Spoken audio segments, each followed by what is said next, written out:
বন্ধং শ্রীগুরু শ্রীযুতপদকমলং শ্রীগুরুনবৈষ্ণবাং চ শিরূপং সাগ্রজাতং সহগণ রঘুনাথানিতং তং সজীবং সাদ্বৈতং সাবধূত পরিজন সহিতং কৃষ্ণ চৈতন্য দেবং শ্রীরাধা কৃষ্ণ বাদান সগণলিত বিশ্বকানিতং চ অজ্ঞানতিবরং দস্য গণাঙ্গনা শলাকয়া চস্কুর উন্মিলিতং যেন তস্मै শ্রীগুরুবে নমঃ অখণ্ডমণ্ডলাকারং ব্যপ্তং যেন চরাচরম তৎপদং দর্শিতং যেন তস্मै শ্রীগুরুবে নমঃ যস্য প্রসাদাৎ ভগবৎ প্রসাদু যস্য প্রসাদন্ন গতিগুতোভি ধায়ং স্তুভং তস্য যশস্তি সন্ধাং বন্দে গুরুশ্রী চরণারবিন্দম নমস্তে কালসত্তায় জগন্নাথ সুতায় চ সপিত্রায় সপুত্রায় সকলত্রায় তে নমঃ নমো ব্রাহ্মণ্য দেবায় গো ব্রাহ্মণ্য হিতায় চ জগদ্ধিতায় কৃষ্ণায় গোবিন্দায় নমো নমো হে কৃষ্ণ করুণা সিন্ধু দীনবন্ধু জগৎপতে গোপেশ গোপিকাকান্ত রাধাকান্ত নমস্তুতে তপ্ত কাঞ্চন গৌরাঙ্গী রাধে বৃন্দাবনেশ্বরী বিশ্বভানুসুতে দেবী প্রণমামি হরিপ্রিয়ে বৃন্দাবৈ তুলসী দিব্যায় প্রিয় কেশবস্য চ কৃষ্ণ ভক্তিপদে দেবী সত্যবত্যৈ নমো নমঃ শ্রীরূপা সনাতন ভট্ট রঘুনাথ শ্রীজীব গোপাল ভট্ট দাস রঘুনাথ আমি এই জয় গুসারি করি চরণ বন্ধন যা হইতে বিঘ্ননাশ অভীষ্ট পূরণ এই চর ব্রজবাসী মুরে কর দয়া চরণে শরণ নিলাম দাউ পদ ছায়া বাঞ্ছা কল্পতরুভ্য চ কৃপা সিন্ধুভ্য চ পতিতানাং পাবনভ্যো বৈষ্ণবভ্যো নমো নমঃ মূকং করোতি বাচালং পঙ্গুলঙ্ঘয়তে গিরিম যৎকৃপাতমহং বন্দে পরমানন্দ মাধবম নারায়ণ নমস্কৃত নরং চৈব নরোত্তমম দেবীং সরস্বতী ততো জয়মুদীরয়েৎ তুলসী কানন যত্র তত্র পদ্মাবাণী চ পুরাণ পঠনং তত্র সন্নিহিতো হরি অনর্পিতং চরিং চিরাৎ করুণাবতীর্ণো কলো সমর্পিত উন্নত উজ্জ্বল রসাং স্বভক্তি শ্রীরং হরি পুরট সুন্দর দ্যুতি কদম্ব সন্দীপিত সদা স্কন্দরে স্ফুরত বসচিনন্দন নিগম কল্পতরু গলিত ফলং শুকমুখদ্রমিতং সংযুতং ইব ভগবতা রসমালয়ং রসিক বিভাবুকা হরে নাম হরে নামৈব কেবলম কলো নাস্তিব নাস্তিব গতিরুন্নতা হরে কৃষ্ণ কৃষ্ণ কৃষ্ণ হরে হরে হরে রাম রাম রাম হরে হরে হরে কৃষ্ণ কৃষ্ণ কৃষ্ণ হরে হরে হরে রাম রাম রাম হরে হরে ভক্ত সহিত গৌরাঙ্গ জয় জয় শুনিলে ভাগবত কথা ভক্তির লভ্য হয় ভব সিন্ধু তরে বরে যার আছে চিত্ত শ্রদ্ধা করে শোনো ভাগবত কথা অমৃত হরে কৃষ্ণ কৃষ্ণ কৃষ্ণ হরে হরে হরে রাম রাম রাম হরে হরে নিতাই গৌর হরি বল জয় জয় শ্রী রাধে শ্যাম জয় নিতাই জয় গৌর জয় জয় শ্রী রাধে শ্যাম। আমরা গুরু বৈষ্ণব ভগবানের অহেতুক কৃপায় আমরা সেই ঘরে আজকা হরিকথা বলার প্রয়াস নিয়ে বসা। আমরা ক্ষণকাল একটু হরিকথা বলবো, আমাদের সময় সংকীর্ণ।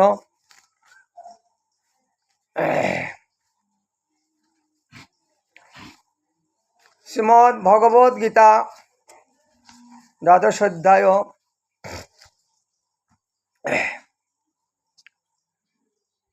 কৃষ্ণ এবং অর্জুনের কথোপকথন। ভগবান কৃষ্ণ করুণাময় বিগ্রহ, রসিক শেখর কৃষ্ণ পরম করুণ। এই দুই হেতু হইতে ইচ্ছার উদ্গম। ভগবান গোলক বিহারী, তিনি পীঠস্থান গোলক ধাম, কিন্তু কোনো সময় ভগবানের মন ইচ্ছা লাগে। কি ইচ্ছা জাগলো? ভগবান নিত্য ধামে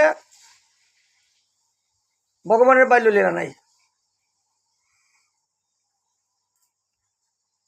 এবং জন্মলীলা নাই। ভগবান অজয়, অব্যয়, আত্মারাম, আত্মারামেশ্বর এবং রসিক সাগর। ভগবান চিন্তা করলেন, আমি যখন রসিক সাগর, আমার মধ্যে সমস্ত রস থাকার প্রয়োজন। আমি তো শুধু গোলক ধামে কৌশল লীলা, অবাধ মিলন, বিরহ নাই। সবসময় রাধারানী বাম পাশে থাকেন, অন্তরঙ্গ শক্তি, আর লক্ষ লক্ষ কোটি কোটি অগণা সখী মঞ্জুরিগণ সেবা নিযুক্ত। গোলক ধাম, যে ধাম কোনো সময় লয় প্রাপ্ত হয় না, কোনো সময় ব্রহ্মারও লয় প্রাপ্ত হয়, ব্রহ্মলোকও লয় হয়, কিন্তু সর্বোপরি গোলক ধাম কোনো সময় লয় হয় না। এই ধামে ভগবানের পীঠস্থান, ভগবানের বাসস্থান। এইবার দেখলেন মত্তুলোকে লক্ষ্য করে, মত্ত ধামে, মত্তুলোক মানে এই জায়গায় মননশীল স্থান, মানুষ পরিবর্তন করে, দেহ পরিবর্তন হয়। মননশীল মানে মত্তুলোক। অবধূত রাজের 7 তলা, স্বর্গলোক, ভূতলোক, পিতৃলোক, কৈলাস, বৈকুণ্ঠ, এমন ধরনের 7 তলা আছে ঘুরে। নিচে আছে 7 তলা, পাতাল, সুতল, রসাতল, তলাতল এবং 7 তলা, ওই 14 ভুবন। আরো অনেক ব্রহ্মাণ্ড রয়ে গেছে ভগবানের। এখন শ্রীকৃষ্ণ সপ্তাহের বৃত্ত। তাই ভগবানের অনন্ত কোটি ব্রহ্মাণ্ড, প্রত্যেকটা ব্রহ্মাণ্ডে মহাদেব আছেন, বিষ্ণু আছেন এবং শিব আছেন, রাসা পরিচালনা করে। আমরা দেখতে পাই শ্রীমদ্ ভাগবত অমল পুরাণে 10 স্কন্ধে কৃষ্ণের বাল্যলীলা। যখন সৃষ্টিকর্তা ব্রহ্মা যখন ভগবানকে পরীক্ষা করতে গিয়া সেই গোবৎস সহগণকে হরণ করলেন, দেখি সবাই বলে তিনি নাকি ভগবান। আর ভগবান কেন মত্তুলোক আসবে? এটা তো মরণশীল জায়গা। ভগবান তো থাকবো যে জানি অপ্রাকৃত ধাম, অজয় অব্যয় স্থান থাকবে। কিন্তু ব্রহ্মার ইচ্ছা হলো যে আমি একটু পরীক্ষা করে নিই, খুব সংক্ষেপে বলছি আমরা। তাই পরীক্ষা করতে যাইয়া এখন আছে বৃন্দাবনে ব্রহ্মকূপ, জগৎ শেঠের মন্দিরের পূর্ব দিকে একটা গর্ত ছিল। এই জায়গাতে সেই সখাগণকে রেখা উপরে একটা পাথর দিয়ে টেক্কা লাইল, আর সখাগণ খেলা করতে আরম্ভ করলেন। কোন সময়? এই মধ্যাহ্নকাল টাইমে। মধ্যাহ্নের সময় যখন গোসরণ করতে করতে তারা পরিশ্রমান্ত, তখন তারা বনে বন ভোজন করছিল সখাগণের সঙ্গে। এদিকে গাভীগণ বৎসগণ বিচরণ করতেছেন, অন্যদিকে ঘাস খেতেছেন। এই সময়কালীন এই দেবী বৎসগণকে একটা মায়ের মাঠ দেখাইছেন, বড় ভালো ঘাস। এরকম ঘাস দেখাতে দেখাতে মায়ের মাঠ তো, ঘাস তো নয়, এরা এই খাবার লোভে তারা নিয়ে গেলেন, সরাইলেন এখান থেকে। এরাও সেই ব্রহ্মলোকে চলে গেল, নিয়ে গেলেন, খাইতে লাগলো। আর এদিকে সহাগণকে ব্রহ্মকূপে রাখলেন খেলা দিয়া। এখন কৃষ্ণ তো ছিল না এখানে তার সঙ্গে, অর্থাৎ যখন দিনবৎসর যখন আনয়ন করেন তখন সকালের মাধ্যমে চিত্ত শান্তি নাই, আমার বৎসটা কোন দিয়ে গেল, আমার ধরনটা কোন দিয়ে গেল, চঞ্চল ভাব ছিল ভোজনকালের সময়। তখন কৃষ্ণ বললেন, আর ভাই তোরা ভোজন কর, আমি একটু দেখি না, আমার তো কোনো কাপি টিপি সরাই না, সব তো তোরই তো, এগুলা রক্ষা পেক্ষা করস। এই সুযোগে গেছেন কৃষ্ণ কিছু কিছু ধনুবৎসগণ ঘুরে ফিরে আনবে, একটু দেখবে, দেখাশোনা করবে। এই সময়কালীন ব্রহ্মা কিন্তু লীলাটা করলেন। এবার যখন দেখলেন স্থানে ফিরে আসলেন কৃষ্ণ, দেখলেন তো কলের বাগল টগল অনেকগুলো আছে কেন, কিন্তু সোহাগন তো নাই। এবার দেখা ধীরে ধীরে দেখা গাভীগণও নাই। আরে এ কোথায় গেল? তখন কৃষ্ণ যেমন সাধারণ বালকের মতন তিনি এইদিকে দিকে ঘুরতে লাগলো। আরে মা গাভীগণ কোথায় গেল, সোহাগ কোথায় গেল, দেখছি না, কিছু বললো না। এর একটা কারণ, ভগবান যদিও অজয় হয়, ভগবান এবার আসছেন এই নররূপ ধারণ করে নরলীলা আস্বাদন করবেন। শ্রীকৃষ্ণের যতগুলো লীলা নরোত্তম সর্বোত্তম নরলীলা নরূপবু দাহার স্বরূপ, ভাগবতের কথা। অর্থাৎ ভগবান আমি যে অবয় অবয় এবং এই কর্তব্য সব করতে পারি, এই ভাবটা যদি আমার মধ্যে না থাকেন, ভগবানের সেই যুগমায়া তিনি মধ্যে ভগবানের সম্পর্ক শক্তিগুলা অর্পণ রাখছিলেন, তুমি এগুলা নিয়ে যাও, যখন তোমার পড়ে তখন তুমি আমাকে দিবাই। আমার জীবন কৃষ্ণ জীবন মায়া জীবন আমাকে গ্রাস করে এমনও ব্যবস্থা রাখবাই। আর ব্রহ্মার মায়া কৃষ্ণ ভাবতেছে আমি কোথায় যাই, কোথায় কি করুম, কি কর্তব্য। ওই যখন ঘুরতে লাগলো, ব্রহ্মা হাসতে লাগলো, কি ভগবান নাকি, ভগবান নন্দের ছেলে। ওই তখন যখন দেখেন কৃষ্ণের পরিশ্রান্ত ঘরমুক্ত হয়ে গেল, ওই তখন যোগমায়া ভগবানের সম্পূর্ণ শক্তিটা প্রয়োগ করে দিলেন। এখন দেখা যায় আমি তো কৃষ্ণ, আমি কোনো ঘোরাঘুরি করছি। ও সৃষ্টিকর্তা ব্রহ্মা, তুমি কাজ করতে আরম্ভ করলে, চিন্তা করলো না, ধ্যান করলো না, আমি কোথায় আছি, আমি তোমার ইষ্ট বস্তু। এখানেও দেখাইছে যে ব্রহ্মা একটু অভিমানী হয়েছিল। ভগবান তো অভিমান রাখে না, অভিমানী ভক্তিহীন জগমাঝে সেই দিন বিতা তার অশেষ ভাবনা। তাই অভিমানকে চূর্ণ করার জন্য ভগবান নিজ থেকেই এই জনিবৎসগণ বা সখাগণ সৃষ্টি করে তিনি ধীরে ধীরে অপর্ণকাল সময়ে তিনি গৃহের দিকে যাত্রা করলেন। এই আগের মতনই নিত্য গোসাইয়ের মতনই বলরাম আছেন, সিংহার ধ্বনি, কৃষ্ণ বংশীর ধ্বনি কিভাবে চলছে। সাধু মুখে দিয়া বেনু, নাম লয়া সব দেনু, ডাকিতে লাগিল উচ্চ স্বরে, ওরে শুনিয়া কানার বেনু, ঊর্ধ্বমুখে ধায় দেনু, পুচ্ছ তুলি পিঠের উপরে, অনুসার বেনু রব, শুনিয়া রাখাল সব, আসিয়া মিলু নিজ সুখে, যেবনে যে দেনু ছিল ফিরিয়া একত্র হলো, চালাইল গোকুলের পথে।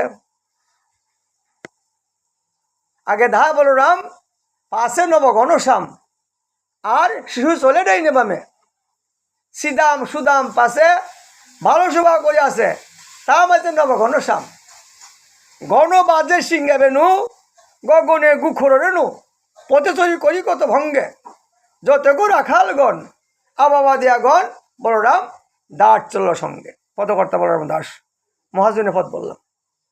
সময়কাল 4টে থেকে 6টার মাধ্যমে এলো অপর্ণ লীলা।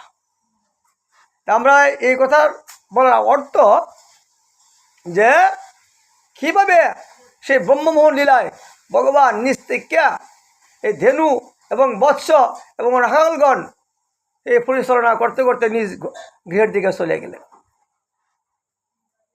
অর্ধ রাস্তায় গেলেন। আমার সাপোর্ট করেন না, কথা বন্ধ শুনেন, পয়সা আপত্তি নেই, শুনলেন।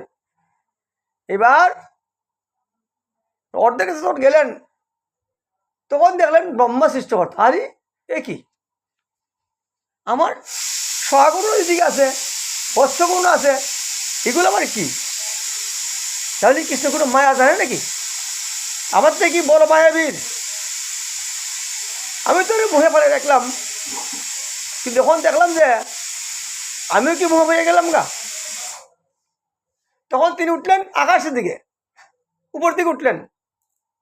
অষ্টলোচন তো নাকি সাজমাতা তো চতুর্মুখা ব্রহ্মা তো, ৬০ চক্ষু দিলেন মর্তুলোকে, এখানে তারা ঠিক আছে, আর ৬০ চক্ষু দিলেন ব্রহ্মলোকে, এখানে ঠিক আছে।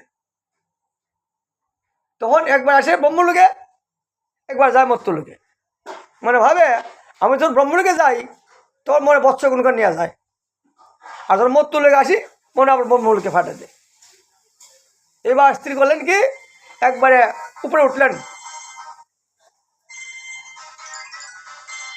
এখন দেখেন যে ব্রহ্মলোকও ঠিক আছে আর মর্ত্যলোকেরও ঠিক আছে।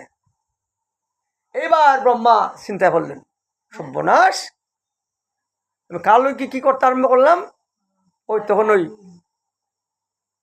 তখন তিনি ধ্যানস্থ হইলেন। কম কথা শেষ করেন। হরে কৃষ্ণ কৃষ্ণ কৃষ্ণ হরে হরে, হরে রাম রাম রাম হরে হরে। তখন চিন্তা করলেন ব্রহ্মা, যেটা যে কি বিষয় আমি কিছু বুঝতে পারতেছি না। তখন তাই ধ্যান আসতেছেন, ধ্যান করলেন। শ্রীমদ বৃন্দাবনং রম্যক যমুনা পদক্ষিণং শুদ্ধ স্বর্ণময়া স্থানং কল্পবৃক্ষ সুষুমনং নানা পুষ্প বর্ণং তত্র গন্ধসে পরিমৃতং ধায়ং বৃন্দাবন ধাম গুপ গোপিকা বিরাজিতং। সেই চিন্তা করলেন ভগবান বৃন্দাবনের চিন্তা, ধ্যান করলেন। এবার দেখা যায় তিনি গোলক বৃন্দাবনে তো নাই। আরে কোথায় গেল ওই তখন দেখলেন ওই গোলক বৃন্দাবনের কৃষ্ণই রসিক শেখর, সেই ভম বৃন্দাবন, এই গোলক ধামের ছায়ারূপ বৃন্দাবন। এই যে আমরা ধাম বৃন্দাবন যারা নাকি যায়, কোনো ব্রহ্মাণ্ডে শ্যামকুণ্ড রাধাকুণ্ড গিরি গোবর্ধন নাই, যত ব্রহ্মাণ্ডে থাকো একমাত্র আছে গোলক ধাম। অনেক কথা কম সময়ে বলতে পারবো না। যখন শ্রীদেবের অভিশাপ ছিল ভগবানের কেন যে মর্ত্যলোকে আইতে হয়, রাধারানী 100 বছর কৃষ্ণ হারা হবে, এরকম কথোপকথন হয়েছিল ভগবত ধামে। এইটু উপলক্ষে করে আইতে হয়। বলছে রাধারানী আমি যাবো মর্ত্যলোকে, শ্যামকুণ্ড নাই, রাধাকুণ্ড নাই, গিরিগোবর্ধন নাই, কোথায় যাবো আমি? ওই সবগুলা নিয়ে যাবো, তোমরা যাইতে হবে, আমার যাইতে হবে। আমার মনে একটা ইচ্ছা যে আমি একটা মানসমত্ব লীলা করুম সেই বৃন্দাবনে। কেন করুম? লীলাটা বৃন্দাবনে অনেকেই দেখবেন, অনেক দেবগণ আমার সেই গোলক ধামে লীলা দেখার জন্য উৎকণ্ঠা, কিন্তু গোলক ধাম তো এই দেহ নিয়ে আসা যায় না। দফালটাইয়া যা নাকি গোলক ধামে ভজন করেন, এরা এই সুখী মঞ্জুরির দেহ নিয়ে সেই অপ্রাকৃত গোলক ধামে যাইতে হয়। এমনি আর দর্শন হইতো না, দেখা হইতো না, সেবা হইতো না। তাহলে আমি যদি এই লীলাটা আমি যদি মর্ত্যলোকে ভম বৃন্দাবনে প্রকট করি, তাহলে অনেক দেবতারও দেখতে পারবো। ওই জন্য ভগবান এই আমাদের কৃপার্থ, আমাদের জন্য দয়াবান হয়ে তিনি গোলক বৃন্দাবন লীলাটাই সেই গোলক বৃন্দাবনে প্রকট করলেন। যখন কৃষ্ণ আসবো জানলেন অনেক দেবগণ,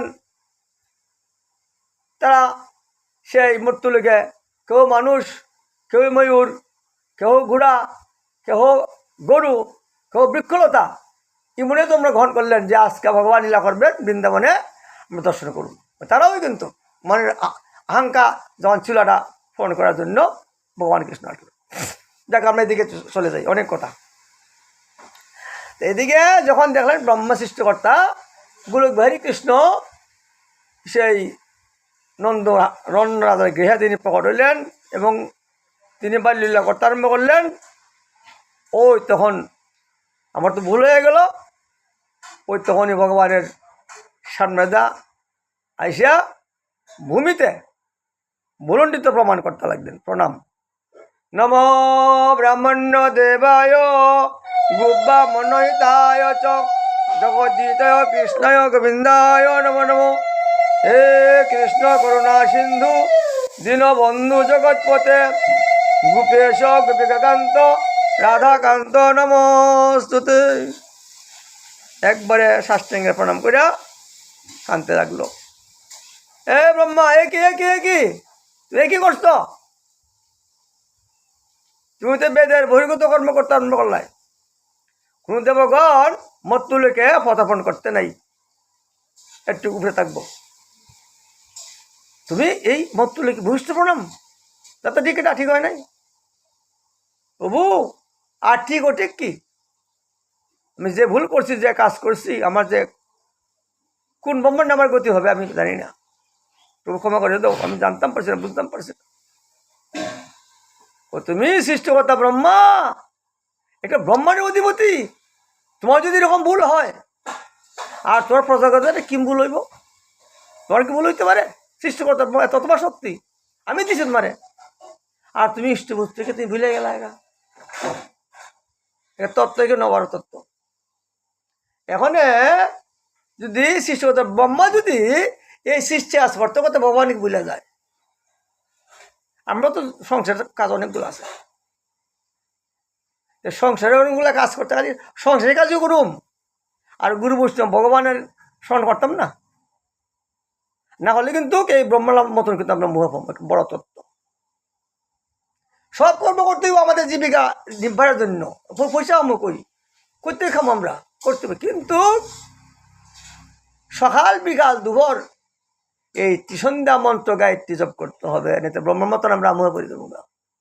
কোথায় দিন আর ভালাইব ঠিক নাই, বুঝতে দেখেন।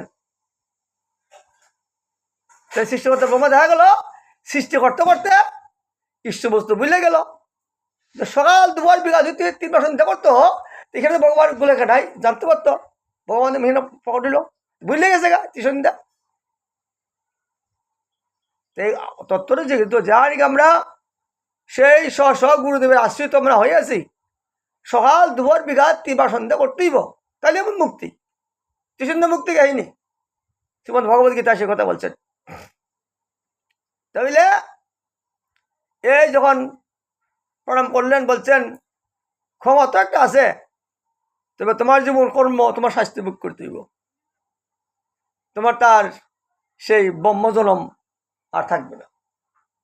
তোমার এই পদে জন্ম তোমার রাখা যায়? তুমি তো নিম্নাঙ্গেমি হইতেইব, তোমার এই পদে দেওয়া যাবে না। তাইলে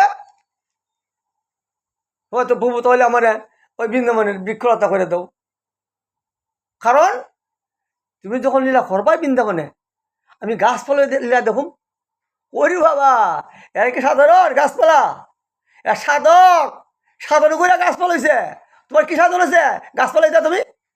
না না না না, অসম্ভব, তুমি বিক্ষলত দিতে পারতে না, এরা সাধন করে বিক্ষলত হয়েছে আমার লীলা দেখার জন্য। প্রভু কি করতাম পারি তাহলে? তাহলে ওই ওই যে তৃণ আছে, তৃণ ঘাস কেন কয়, তুমি তো লীলা করবা, ঘাস উপরে যখন পার করবো তোমার পশু আমার আনন্দ দিব। ও না না না, এরও সাধন করে এই তৃণলতা হয়েছে, সাধারণ না, এই জন্ম লাভ করতে পারত না। ওখানে দেখা যায় ব্রহ্মা করতো, গাছ হইতে পারতো না, ফাঁকি করে না, ফাঁকি আরো সাধন করে ফাঁকি জন্ম দিয়েছে। বৃন্দাবনে কেউ সাধন ছাড়া জন্মগ্রহণ করে না, বৃন্দাবনে একটা ফাতা ফাটাত না, ওয়া দুই বুয়া এ তখন নিকুঞ্জ মানে এবারে এই নিধুবনে যে কত কত আমাদের বৃক্ষগুলা কত বেশি সেবা করতেছেন, জল দিতেছেন, ফাতা বর্ষ করতেছেন, কেন? এরা ভগবানের পার্শ্বদরা লিয়া দেখে। নিধুবন নিকুঞ্জ মানে রাত্রে একটা বানর থাকে না হন্ত, এমন বাস্তব লীলা, অদ্যবতী লীলা করে সময় কোনো ভাই গল দেখি বাইরে ভাই, কোনো মহাত্মারা বইছে যে কোনো সময় একটু লীলা দেখতাম পারি, এক নজর নিয়ে পড়ে সব ত্যাগ করে বৃন্দাবন বাস করতেছে বাবাজিরা, মহাত্মারা, মহন্তগণ, মহাপুরুষরা। তাই না না, হইতো না, হইতো না। তোমার শেষ পর্যন্ত চিন্তা করতে পারলো যে হট্টিক সন্ডাল আছে বৃন্দাবনে, এরা মেয়ে নিচু জাতি, তাই এই সন্ডালের গৃহে ঘরে ফিরে বাজে একটা পাথর থাকে, পাথরের মেঝে ফাও ধইয়া ঘরের ভিতরে ঢুকে কই, তাহলে প্রভু হট্টিক সন্ডালের ঘরে যে পাথর থাকে, পাথর করে তোমরা আমার দাও। ফাতে কেন কয় যে তোমার ভক্তরা যে ফাও দিয়ে ঘরে ঢুকবো, এরার ফত সূর্য জল জমা পড়ে পড়ে, তাইলে আমার এই ভাব থেকে মুক্তি লাভ করতাম পারো। এমন এমন বর চাইলেন সৃষ্টিকর্তা ব্রহ্মা। ঠিক আছে, সবই ঠিক আছে, কিন্তু এখন তো হইতো না। আমার দাফল লীলা শেষের পথে, সামনে গৌ লীলা করুম। যাও, তুমি জন্মগ্রহণ করবে মানুষই, কিন্তু জৈবনের ঘরে। ঠিক আছে প্রভু, সব তো তোমার কথা ঠিক আছে, কিন্তু আমার একটা কথা, আমি যৌবন করে জন্মগ্রহণ করুম, তোমার নাম না ভুলি, এই কৃপাটা আমাকে করো। ভুলে যে আমার আবার কোন কোন ব্রহ্মাণ্ডে কি হইতে ঠিক নেই। যাও তথাস্থ। না না না, আরে না না, কথা শুনো। জাতি কুল ওরা তো বুঝেই পারতো রে, ব্রহ্মা হইলেন যৌবনের ঘরে। কথা এটা আপত্তি বুঝতে নাই। সে নবসর করে ফলা দিল না, অসুর করে হইলে তুই কি অসুর হয়ে গেল গা? এমন কথা না, এগুলো ভগবানের লীলাও। এগুলা নিজ ভক্ত দিয়া করছেন ভক্তি প্রকাশ। 8 জন গোস্বামী আছে, 2 জন ব্রাহ্মণ, 3 জন ব্রাহ্মণ, আর তো শূদ্রই। তাইলে এরা কেমনি এক জায়গায় বসে চলছে? তাহলে জাতি গ্রহণ বুঝতে পার, তোলে হয়ে যা জমিল যৌবনের ঘরে। হারিসের ঘরে হরিদাস, এই নামটা হরিদাস। হারিস মেয়ের ঘরে জন্ম। কেউ কেউ কয় ব্রাহ্মণের ঘরে জন্ম, এই জন্ম। এগুলা ঠিক না, ঠিক হইলো না? অনেকে অনেক গ্রন্থ লেখছে। এখন এত বড় হরিদাস কেন যৌবনের ঘরে জন্ম দিব? কবির গোস্বামী মিলে কথা মিথ্যে দিব। কবির গোস্বামী ভগবানের একজন পরিকর, যে গ্রন্থ লেখছে কৃষ্ণ কবিরাজ, তিনি কলম। জাতিকুল অনর্থ বুঝে পারত, তত্ত্ব রয়ে গেছে। জাতিকুল অনর্থ বোঝাই পারতরে হয়ে যা জমিল যৌবনের ঘরে। আরো বলছে হরিদাস নির্যার সময়ে মহাপ্রভুকে, প্রভু আমি মেচ্ছ জাতি, নিজ জাতি, নিজ স্বভাব, তাই তুমি আমাকে বৈকুণ্ঠ চড়াইলে। অর্থাৎ অদ্বৈত বাবুর মাতৃর শ্রাদ্ধের পাত্রটা হরিদাস ঠাকুরকে দান করছিলেন। কইসা আমি তো নিজ জাতি, উত্তম করে ব্রাহ্মণকে দাও। না না, আমি জানি, আমি জানি তুমি ক্ষণে ক্ষণে করো নাম সংকীর্তন, নিয়ন্ত্রণ করো বেদ অধ্যয়ন, দ্বিজ নাসি হয়তো তুই পরম পাবন। দ্বিজ মানে যা নাকি দীক্ষাপ্রাপ্ত দ্বিজ, নাসিলে সন্ন্যাসী, এর থেকে তুমি শ্রেষ্ঠ। তোমার নাম নিকে যার মুখে বলে এও পবিত্র হয়ে যায়। তোমার এত বড় ক্ষমতা, তোমাকে স্পর্শে পবিত্র হইতে, আর তোমার পবিত্র ধর্ম নাহি কামাইতে। মহাপুরদণ্ডতে দেওয়া হয়ে চেষ্টা করি এইরকম করলেন। এমনকি শহরটি মন্ত্র যখন ভোগ হয়, এখানে হয়ে চেষ্টা করার আসন আছে। জগা মাদেরও এখানে মহন্ত এলো ভরা দেয়, এর আসন আছে। এবারে মহন্ত হয়ে গেল। জাতি দেখিস হয় না, বজনের সব। যাক, আমরা ঘুরি জায়গাতে আসি। তাহলে এ হয়ে চেষ্টা কর, বাড়ির বাজারে ব্যত্যাঘাত করলেন, তোমার নাম চললেন না, খণ্ড খণ্ড যদি হয়ে যায় আমার দেহ, তবে নাম ছাড়ুম না। আচ্ছা, এখন আবার ঘুরে যাই জায়গা, তো এই জায়গাটা আমি থেকে যাবো না। এবার যখন যখন সৃষ্টিকর্তা ব্রহ্মা যখন ক্ষমা চাই যখন চলে গেলেন ব্রহ্মধামে, ভগবান গেল গোচরণ করে নিজের ঘরে। তখন যখন গেলেন ধামে, এখন দেখা যায় গেটের মিজে দারোয়ান তো আছে, ব্রহ্মার দারোয়ান আছে না, দারোয়ান গেট ছাড়ো। কৌশিকী ভগবান কৃষ্ণ এই গেটে দিয়া ব্রহ্মার বেশ ধারণ করিয়া, যে ব্রহ্মার আসন, এই আসনের মধ্যে ভগবান বসে গেছে। খবরদার দেখো, যদি কেউ ব্রহ্মা বলে কিন্তু গেট ছাড়বে না, আমি কিন্তু আমার বাড়িতে গিয়ে আমি আসন মেঝে আমি সবাই করে বসবো। সত্যিও ব্রহ্মার মতন ভগবান গেলেন, দারোয়ান তার গেট ছাড়ে না। তো ভাই আমি তো বাড়ির ব্রহ্মা, তো আমি চিনিস না? না না না, আমাদের ব্রহ্মা তো আসর করে বই আছেন, ব্রহ্মার আসর করে বই আছেন। চিন্তা করলো যে এখন কিছু একটা কিছু হয়ে ঘটছে, সত্যই প্রভু আমি জানি কি অপরাধ করলাম, মানে কেমনে মুক্তি দিবাই? তখন দারোয়ানের বলছে তোমরা গিয়া বলো যে একজন ব্রহ্মা এখানে আছে, আইতে পারবে কিনা, এই ব্রহ্মা আদেশ দেখ। প্রভু একজন ব্রহ্মা বলছে আসতে পারবে কিনা।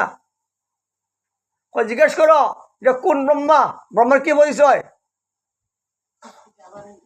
ওই ভগবান এখান থেকে আসার থেকে কইতেছেন, কথাটা লক্ষ্য করো মন দেয়া, যে কোন ব্রহ্মা তার কি পরিচয়।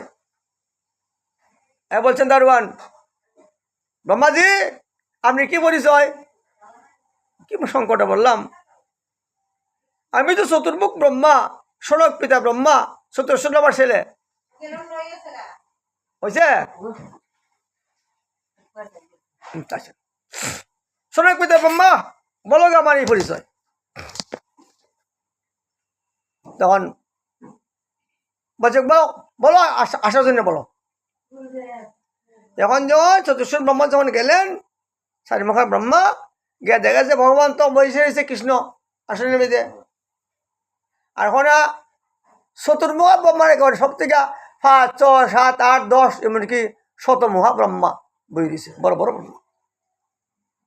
আরো আকাশ থেকে আইতেছে উইরা উইরা।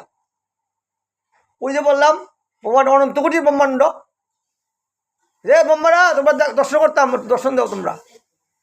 সঙ্গে সঙ্গে খবর হয়ে গেছে এরা যার যার বাহন নেয়া বড় বড় ব্রহ্মাইয়া বসতেছে, প্রণাম করতেছে। আইন দেখতে অবাক হয়ে গেল যে কি আমি কি সামনে বললাম, আমি যে সমস্ত ব্রহ্মাণ্ডের মালিক তো আমি সৃষ্টি করতাম ব্রহ্মা। অন দেখছি আমার থেকে আরো বড় বড় ব্রহ্মা আছে, বড় বড় মুকুট প্রণাম করতেছেন।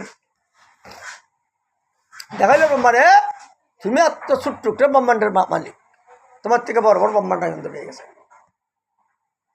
এটা হলো ব্রহ্মমোহন লীলা, বাল্য লীলা। যাক, হরে কৃষ্ণ কৃষ্ণ কৃষ্ণ হরে হরে, রাম রাম রাম রাম হরে হরে। তাহলে আমরা তত্ত্ব পাইলাম কি, ভগবান গোলক বিহারী কৃষ্ণ সেই গোলক ধাম থেকে তিনি প্রকট করলেন বৃন্দাবন লীলা। আর সেই বৃন্দাবন লীলারই এক অংশ কেন ভগবান দ্বারা লীলা যখন পার্থ সারথী অর্জুনের সঙ্গে কথোপকথন হয় কুরুক্ষেত্রের যুদ্ধে, তখন ভগবান কৃষ্ণ, আমরা একটা শ্লোক বলবো দ্বাদশ অধ্যায়ে ভক্তিযুগ।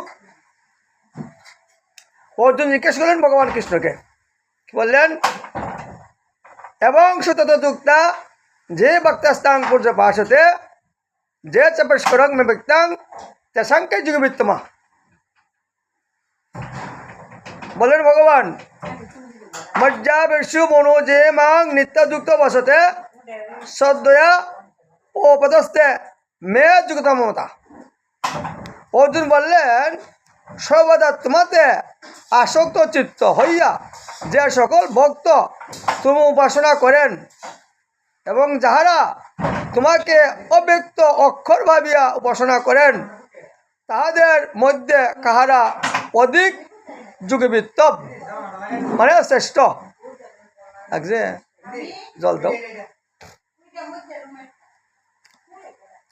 ভগবান বললেন অর্জুন, যাহারা আমাতে মন নিবিষ্ট করিয়া সর্বদা শ্রদ্ধা সহকারে আমার উপাসনা করেন, তাহারাই সর্বশ্রেষ্ঠ যোগী, তাহারাই আমার মতে যুক্তোত্তম। বলছেন অর্জুন, যাহারা আমাতে মন নিবিষ্ট করিয়া শ্রদ্ধা সহকারে আমার উপাসনা করেন এরা শ্রেষ্ঠ। আর নিরাকার উপাসনা আমাকে পাওয়া যায় কিন্তু অনেক কষ্ট। সর্বত্র যোগী তাহারই আমার মতে যুক্তোত্তম। যাহারা সমবুদ্ধি সম্পন্ন, জিতেন্দ্রীয়, অনির্দেশ্য, অব্যক্ত, সর্বব্যাপী, অচিন্ত, কুটস্থ, অচল, ধ্রুব, পরব্রহ্মস্বরূপ আমার উপাসনা করেন এবং সর্বভূতে হিতরত হন, তাহারা আমাকে প্রাপ্ত হন। অব্যক্ত আসক্ত চিত্ত ব্যক্তিগণের সিদ্ধি লাভে অধিকতর ক্লেশ হয়। যেহেতু দেহদারী নির্গুণ ব্রহ্মে বিষয়িনী নিষ্ঠা অতি কষ্টে লাভ করেন। ভগবান কৃষ্ণের কথা শিক্ষিতই বলছেন যে নিরাকার আমাকে ভাবা যায়, সাগর আমাকে ভাবা যায়, কিন্তু আমার মতে সাগর বসনই শ্রেষ্ঠ। এই লোক গীতার দ্বাদশ অধ্যায়ের 2 শ্লোক না পাঠ করলাম। হরে কৃষ্ণ কৃষ্ণ কৃষ্ণ হরে হরে, হরে রাম রাম রাম হরে হরে। গঙ্গা গীতা সাবিত্রী সীতা সত্য প্রতিপতা ব্রহ্মবলি ব্রহ্মদত্ত সিন্ধু মুক্তি গায়িনী অর্ধমাত্রা চিরন্দা ভবমুক্তি নাশিনী বেদত্রী প্রণাত্মঞ্জলি। হরে কৃষ্ণ কৃষ্ণ কৃষ্ণ হরে হরে, হরে রাম রাম রাম হরে হরে। তাই গৌর হরি বল। জয় জয় শ্রী রাধে শ্যাম।